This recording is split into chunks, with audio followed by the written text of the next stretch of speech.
Welcome, everyone, to Name Confidential Live.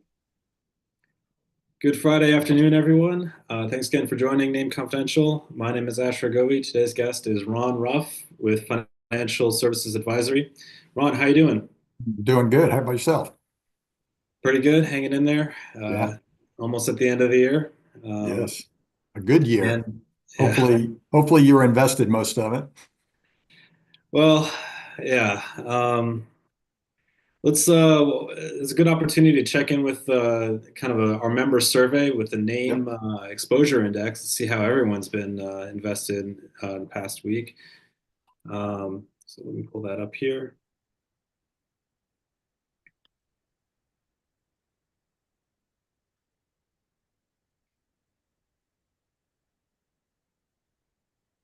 Oh, I've got a technical difficulty here. I actually can't get this one up.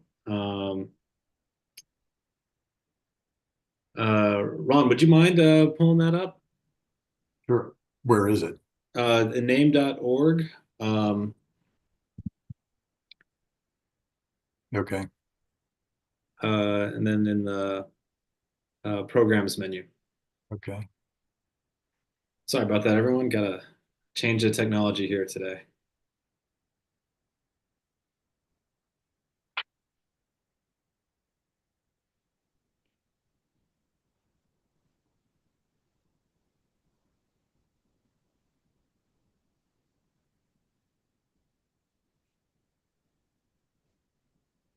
I'll share my screen.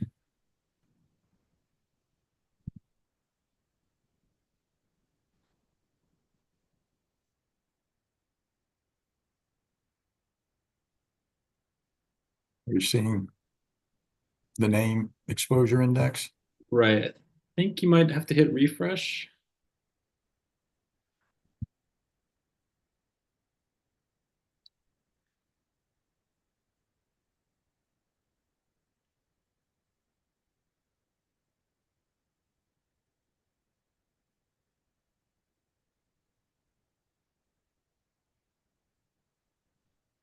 Because this one looks like it's from a few weeks ago. All right. Well, let me, oh yeah, I see what you're saying. All right, let me Yeah. look.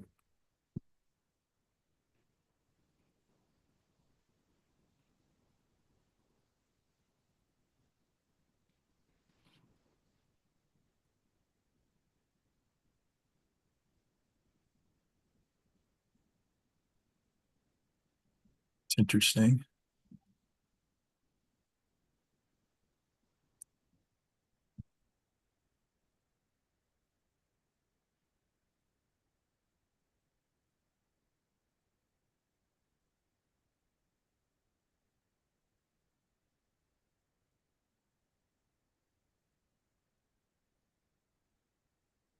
Is there maybe hit the reload the page and get a clean copy of it?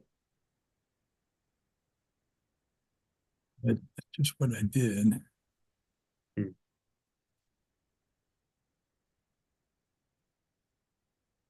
There it is, December 5th. Okay. Are you seeing that screen now? It looks like it's been unshared. Okay.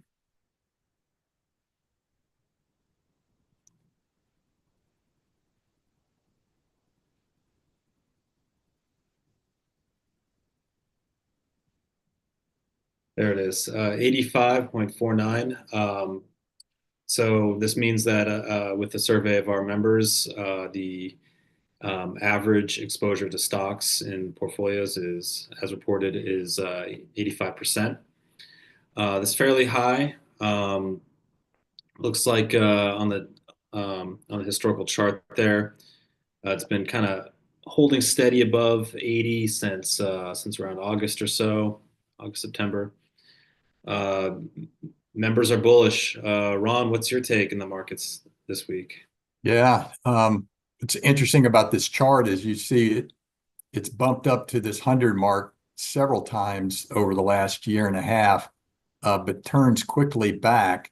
And we were almost at 100 last week. So that was a decent drop to go from essentially 99 down to 85 in a week. So definitely some folks had some signals that seemed to be indicating to, step back a little bit from the very exuberant positioning they had, 2 weeks ago or a week ago. We're similar. Our overall exposure is probably in that 95% range. So we're pretty fully invested, but we haven't really pushed the issue by using leverage or anything. So we haven't quite gone over 100, but we're bumped pretty close to that across all of our strategies. Yeah, it's widely reported that valuations are high, and I feel like a lot of active investors and our members are kind of waiting for that sign to sell, because it could remain at this level for a while. Yeah. But I don't think valuations could get much higher. Yeah, it's an interesting dilemma that active managers face, because you get these kind of valuation levels. The market's run pretty strong for 2 years now. The S&P up over 20% 2 years in a row. And most risk managers, if they haven't already gotten a little hesitant, are certainly going to be that way heading into next year. But, an overheated market doesn't necessarily signal that things are going to turn. You just know that the conditions are ripe, that if something changes in the market, the conditions are there that could lead to a pullback pretty quickly. But it doesn't mean that it has to happen just because valuations are high. It just kind of means that the conditions are ripe for some difficulty to come. Indeed. And I know I'll be watching that index weekly to see if there's a big swing. Historically, like last July, August, there was a big downward swing. You can see that big move down, and that was a great signal to retreat and regroup. And in November, the big swing up was kind of called the market bottom. Yeah. So. Yeah. Yeah, we use this indicator. It's not officially a part of anything that we use for decision making, but it's a good gauge. It's sort of on the outside where we'll monitor where we are across our strategies, and then use this gauge just to give us a sense of where active managers are in general. And if there's a big discrepancy between where we are and where the typical active manager is, not that forces us to do something about it, but it certainly catches our attention. And so now we might look and say, well, what's going on here? Why are we either more invested or less invested than the active manager? So anyway, we do use it to kind of for a sanity check about where our own positioning is. Great. Well, thanks. Thanks for taking a look at that. Ron, let's get into your practice and your approach. Yeah, our firm's been around for 40 years, started by two guys in the early 80s, and they came up with this active approach. Really, it was the very early days for taking other people's money and moving them into mutual funds and then moving them to money market when conditions were tough. There were a handful of advisors out there, Jay Schabacher, Sheldon Jacobs, Dick Fabian. There were a handful that really sort of were the innovators in this industry. And then Dave Peterson, who started this company, FSA, was one of the early adopters of doing that approach. And he's still with the firm now, but he sold the firm to myself and a colleague of mine, but he's still involved with the firm. And our approach is still pretty plain vanilla. We're trend followers. So obviously moving averages are important, support resistance lines, overbought, oversold positioning is another thing that we tend to look at. Also relative strength is a big, and we can talk a little bit more about that later. It's something that we lean on pretty heavily, more so in our more aggressive strategies and our more conservative. But where I wanted to start the conversation today is just, and I think someone else that was on this webcast some time ago talked a little bit about this, if I'm remembering properly. But when we talk to clients, we often start with this chart that probably every broker and advisor has on the back wall in their office.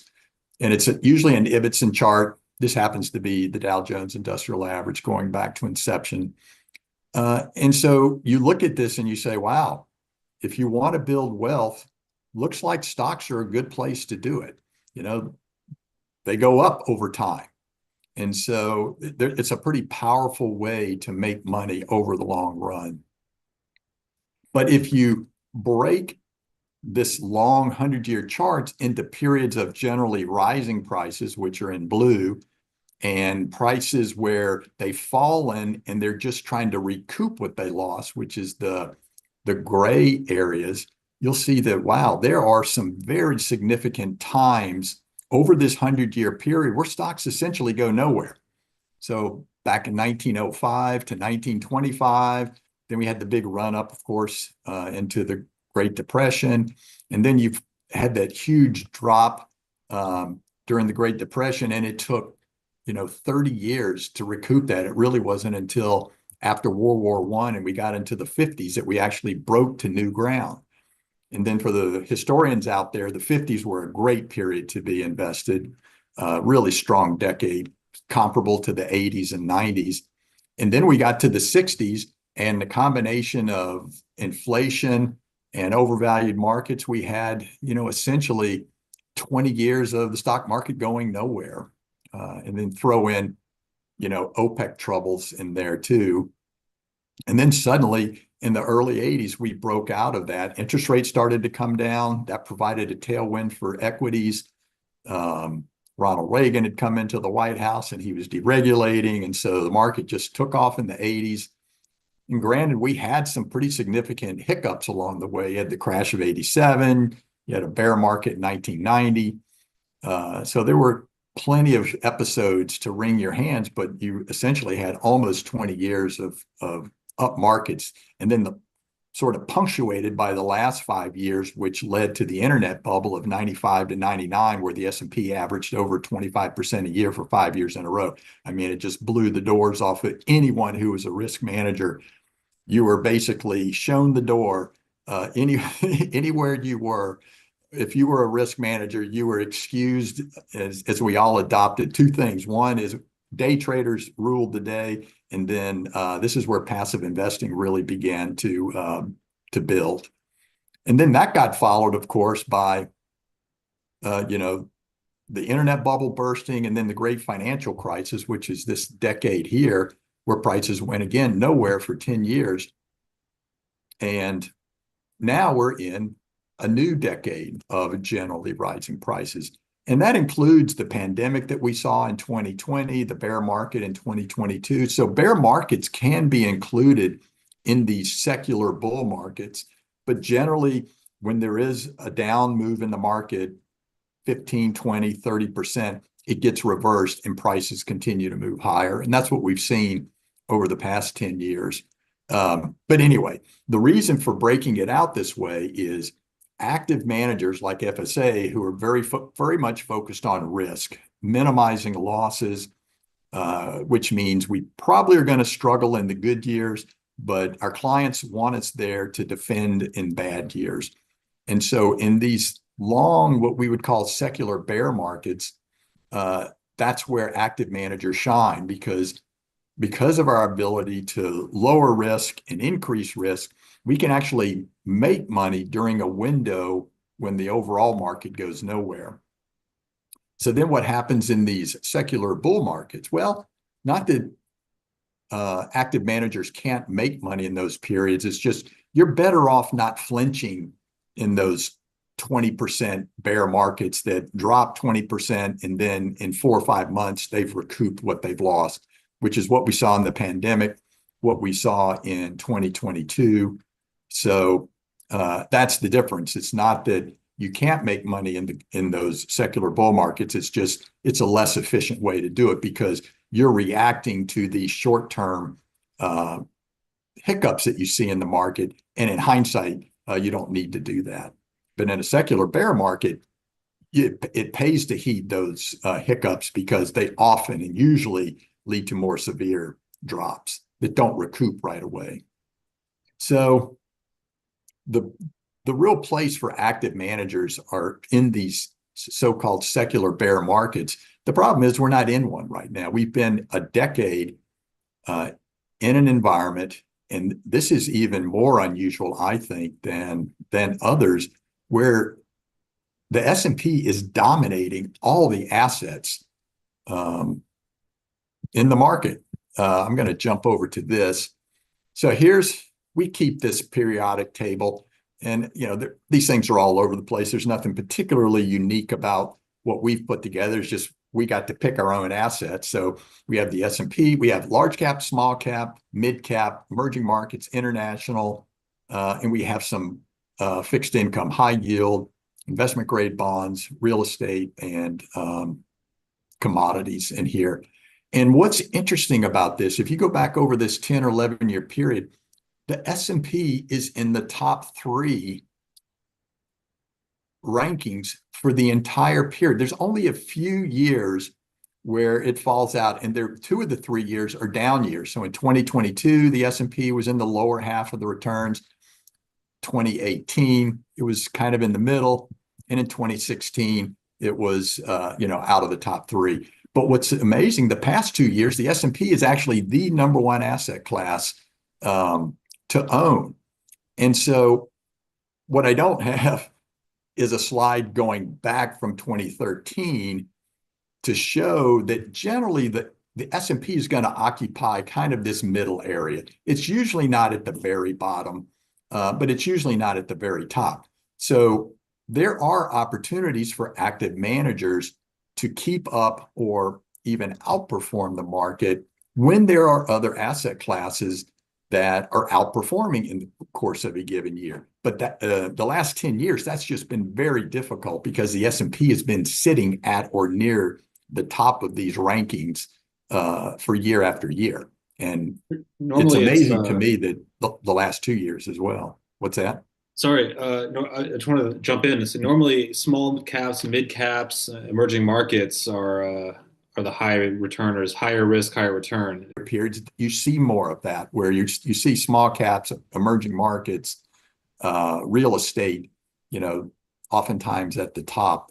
And it's just been surprisingly, you don't see that recently. I think we're in a cycle, and I think that cycle will change. I think the market goes through these cycles, and we will eventually move away from that. I don't know what the trigger will be, but I've been saying that for 5 years. I've been noticing this trend since the late teens, and yet this is what we've had since then. So yeah, I've given up trying to outguess it, but it makes it very hard to, as a risk manager, where you're already at a handicap because you're reducing risk during times of stress. If there's nothing in your quiver that can outperform your benchmark, then it makes it very difficult to even try to keep up in the good years. Obviously, in the bad years, you've got asset allocation changes that you can do in a year like 2022, for example. But in a year like 23, where the market was incredibly narrow, there's only the Magnificent Seven that went up that year. It was nearly impossible. And you can see the difference between the S&P up 26 and what these other areas, 18, 17, 13, 12. I mean, the average of the other asset classes was only 12% that year, so less than half what the S&P did. This year, the participation is a little broader, but not much. You can see small caps only up 11. Now, this is through September. So what's happened in October, November, there has been a little bit of catch up. The market has broadened out. So that's encouraging. Maybe we'll see more of that next year.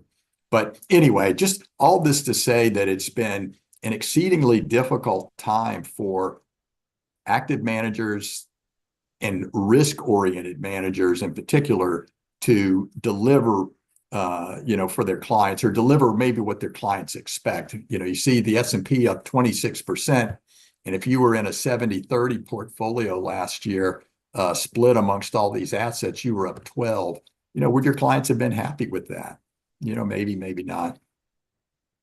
So I say all that just to highlight sort of the challenges that our world has faced, the active world. But I think, like all things, they come in waves. And I think the tide will turn, and it will create an environment where, because the same thing happened in the 80s and 90s. By the end of the 90s, no one cared about risk management. And then we went through a decade with 250% bear markets. And then suddenly everybody cared. And so now again, we've gone through a decade of just market just plodding along. So I think we'll have I think that cycle will change as well. So for everybody out there who's struggling, hang in there. Our time will come. I guess once everyone's thrown in the towel on risk management, that's when you should start paying attention. That's right. It could be next year, could be, I don't know, 3 years from now. Who knows, right? It's impossible to try to forecast. It seems to me almost impossible. So given that, if you can't forecast, the path of the returns, how do you manage the risk? What levers do you pull in case we're seeing volatility? Yep. So our strategies are along risk. So we have more aggressive strategies, which tend to accentuate equities. And then we have strategies with more allocation to fixed income. And we even have a fixed income only strategy. So on the equity side, there's 3 levers that we tend to pull. And it's growth versus value, small versus large, and foreign domestic. And to make those decisions, we lean more heavily on relative strength. So we're interested in how something is doing relative to something else. And so there's different ways you can look at it. You can smooth the lines. You can have moving average crossover. So there's a lot of things you can do to speed up or slow down your signals. And our particular trading style is not that we want to be trading on a daily or weekly basis. For our positions to pay off, frankly, I would argue in most of the areas that we invest in, we really need 6 months, because it takes a month or 2 of outperformance to show up on our radar. And then you take your position, you need 2 or 3 months or so for that to run and continue to outperform, because you're not getting out at the top. You're going to get out once it rolls over, either in absolute terms or on a relative sense. So there needs to be enough spread between when you get in and when you get out that you can contribute to the portfolio. So that's kind of we're looking for things that could play out over a 6 to 12 month window. Now, the market doesn't often or always give us that luxury that small caps will run for a year, in a straight up fashion. So it gets very tricky, but that's kind of what we're looking for. And then on the fixed income side, there's really 2 levers that we're playing with, and that's duration and quality. So, do we want to be in longer duration or shorter duration, and higher quality or lower quality? Generally speaking, we have a bias towards high yield bonds. As an asset class, they're just a good trending asset class. They tend to move with equities, but a little bit smoother, not as volatile. So it's a good asset class for us in general, because we tend to be drawn, because our clients don't demand that we keep up with the market. They want us to keep close enough, but they do want us to defend in bad markets. If we can find asset classes that give us decent upside returns, but give us better opportunity to apply our risk management on the downside, we're drawn to them. So high yields tend to be an asset class that we use a lot. Sometimes we're drawn to just lower beta funds in general, well-managed funds that the manager's just done a good job over time. They manage the downside well, but yet they keep up well enough in the good times. Oftentimes, though, we're very content just to use index exposure. So we use a lot of ETFs, and we'll just use large cap growth or small cap and just use ETFs. At times, we could be drawn to a particular manager in a certain environment. So those are the main two, or sort of the levers that we pull. And we use these, certainly on the equity side, we'll express those more aggressively in our more aggressive strategies. And as we work our way down the more conservative strategies, we back off a little bit, either in how much we might be invested or the types of funds that we use. And in the more conservative strategies, we're less focused on relative strength and more just following the trends of the funds that we're in. So a consistent return in a fund, whether it's high yield or an equity fund, we're less concerned how close is it keeping up to the broad market. Because clients that are more conservative strategies, they have more of an absolute return objective. They just want to make some consistent returns, very little downside. They're less concerned, oh, the market did this and, I did that. And, they're less concerned about that. They're just content to see that their portfolio grows with little volatility. So, Ron, what levers do you find yourself pulling during those stagnation periods? And when you say stagnation, you mean? Like the secular bear market, the periods from that first chart, those decades where the market failed to make record highs. It's interesting. I mean, in any market environment, there are usually assets that are bucking the trend. So if the overall trend is down, certainly on a sector basis, you can do that. Utilities might be doing well. Healthcare, staples might be doing well in a bad market environment. Maybe certain large cap growth funds might do relatively well in a market where stocks are falling. I'm thinking about, more of a recessionary period, your consistent earners. So it's amazing. And certainly on the fixed income side, there's been a lot of gnashing of teeth over the last handful of years about bonds just being a horrible investment. And what people are talking about there are treasuries and high quality corporates. What's not, what could in fact do very well and what has done well in a rising interest rate environment are floating rates. And there's another asset class that's not very well known, but catastrophe bonds. There's only a few funds like that out there, but those have done very well. So within the equity and fixed income markets, there are often places that you can find that will eke out a reasonable return for you. That's not always the case. Sometimes we go 100% to money market, and we did that in 2008 with money market yields at zero.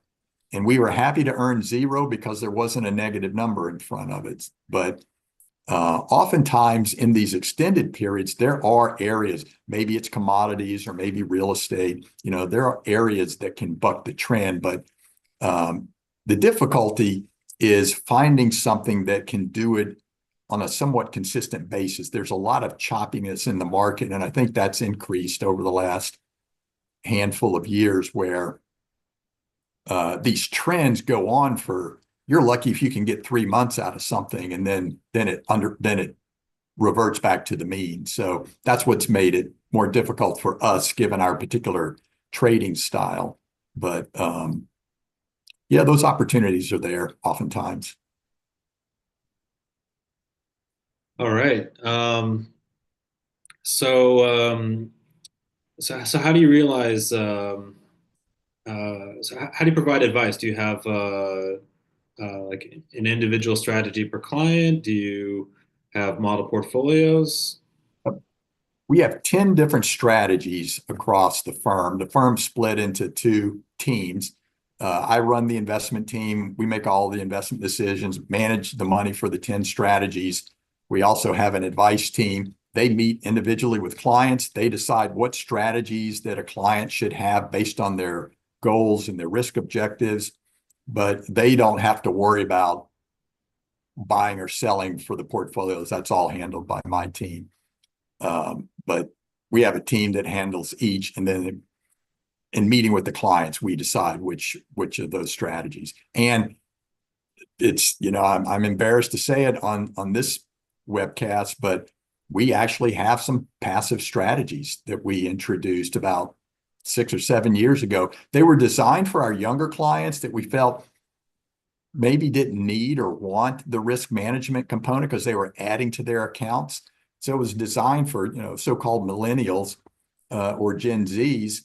But we found that, some of our other clients also, for one particular account or a portion of their portfolio, are drawn to those. So we actually have a couple of passive strategies, but the bulk of our strategies are 7 of the 10 strategies are active.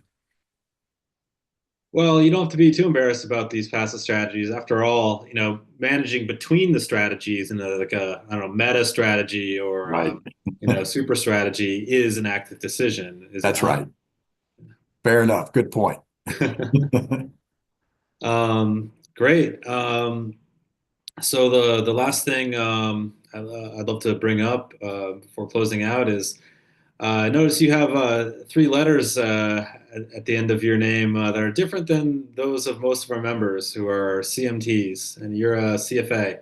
Yeah. Do you have anything to talk about, to mention about that and how it's helped and maybe compares with a CMT?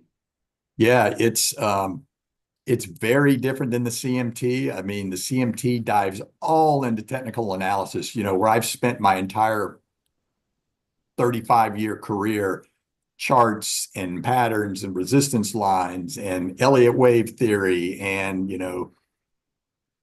Japanese candles and all the things that the technicians deal with. The CFA basically considers all that poo-poo and is more focused on fundamental stock analysis, asset allocation, all of those things. It's a challenge.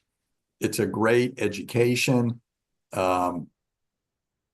for people who are managing individual securities or spending their time as an analyst. It's a great certification to have. And I found it helpful for myself, even though I work, in the dark arts of technical analysis primarily, just because it forced me for 3 years to dig into, economic stuff and statement analysis and business valuation and portfolio management. So I think it's a great, and I know you're starting that process yourself. So I think it's a great education, especially for you, since you do buy individual securities. But yeah, it's very different than the CMT. And I think they both have their place. I think the industry absolutely has a place for the more technical side of the business and then the more fundamental side. Yeah, indeed. I think there's a lot of crossover with quantitative techniques and portfolio management in particular. I think, if you use technical analysis, fundamental analysis, or whatever, those are important for any investment manager. Yeah. Okay. Well, the last thing I like to ask about is a favorite quote from one of the legendary investors, or just some other quote that has a special meaning to you. And when it comes to investing, does anything come to mind? Yep. Well, let me give you a second thing too that I was just thinking about before we hopped on the call. And favorite indicators. This is an indicator that's from Ned Davis, who is, I've subscribed to Ned Davis for, over 20 years, I think. Probably not that, probably 5 years after he started his business, we started getting his stuff. And he's got everything. It's technical stuff and fundamental stuff. So he's got everything. But this particular chart I've always liked. I know some other NAIM members also like this. It's volume over supply. So that orange line is basically a summation of all the advancing issues on the Ned Davis. It's not the New York Stock Exchange. It's their particular cut of that.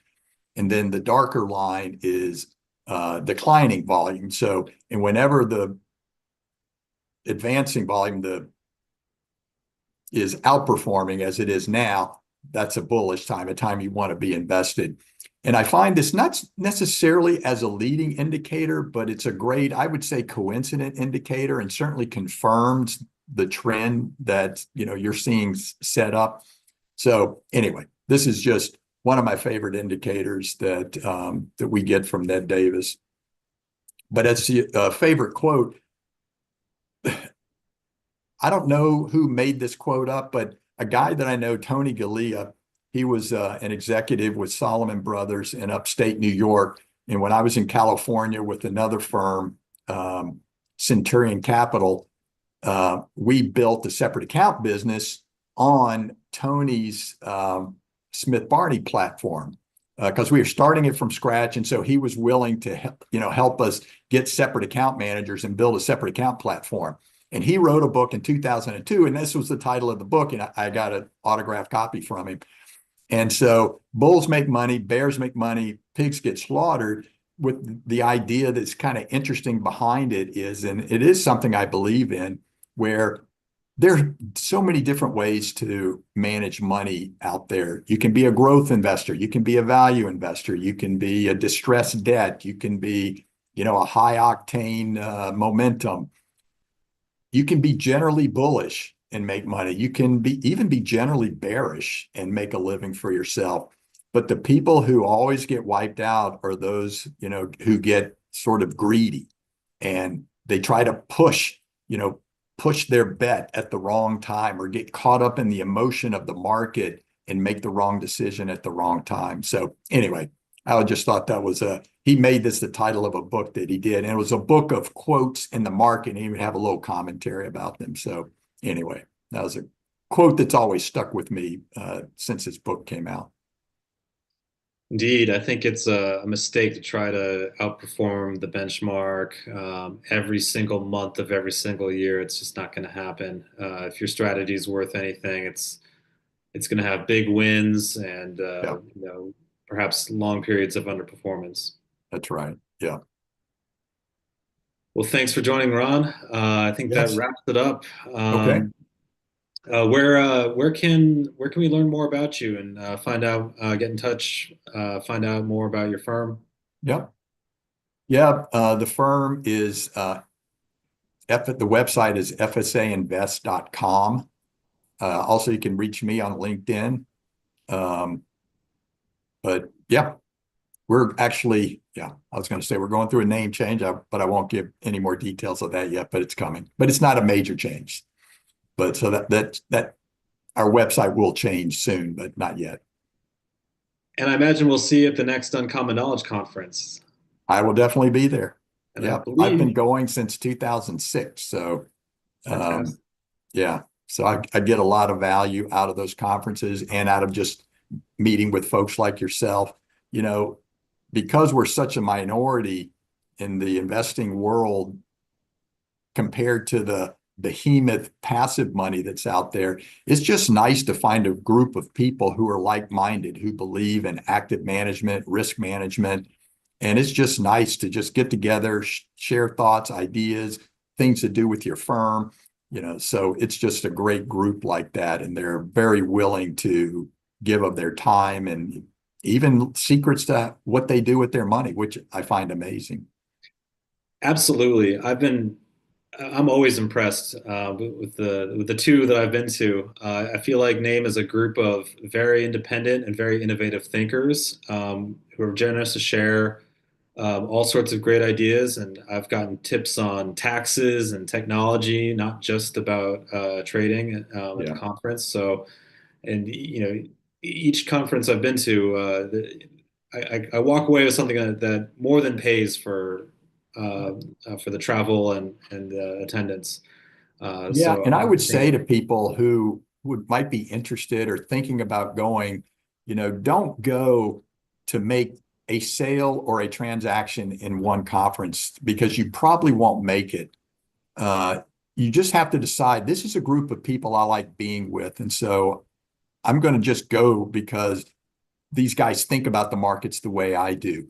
But what is amazing is over time, you never know what will happen. I know at our firm, we ended up, a guy wanted to get out of the business and sold his firm to us. And so he worked with us for 10 years. And then when he retired, we paid him off. And so that would have never happened without each of us being a member of this organization.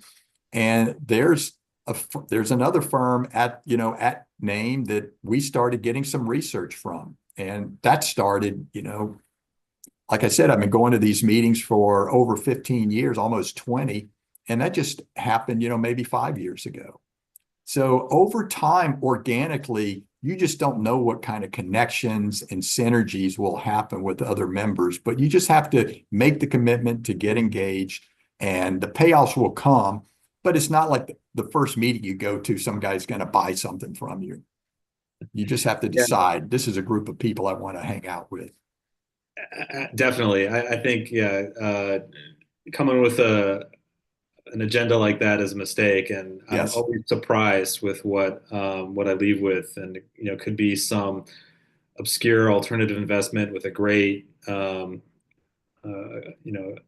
great sort of tax loophole that I can bring to certain clients that have a tax issue, or a new piece of technology that just streamlines even a compliance headache I have. There's just so much, and people are always willing to share. Yeah. So you never know how it's going to help. Yeah. So I believe tickets are on sale, and there's an early bird discount. I don't quite remember. I think it's through mid-January at least. So I think so. I think so. No reason to wait. Yes. Well, thanks again, Ron. I think that wraps it up. Okay. This is my final time as host for the year. So it's kind of fitting that my last time was the one with the technical issues. Sorry about that, everyone. I'm going to take next year off, and you'll have the pleasure of watching episodes with Kenton Kilmer, another NAAIM member, and he'll take my spot in the group of 4 hosts for next year. So thanks again, everyone. It's been a pleasure, and we'll see you next time.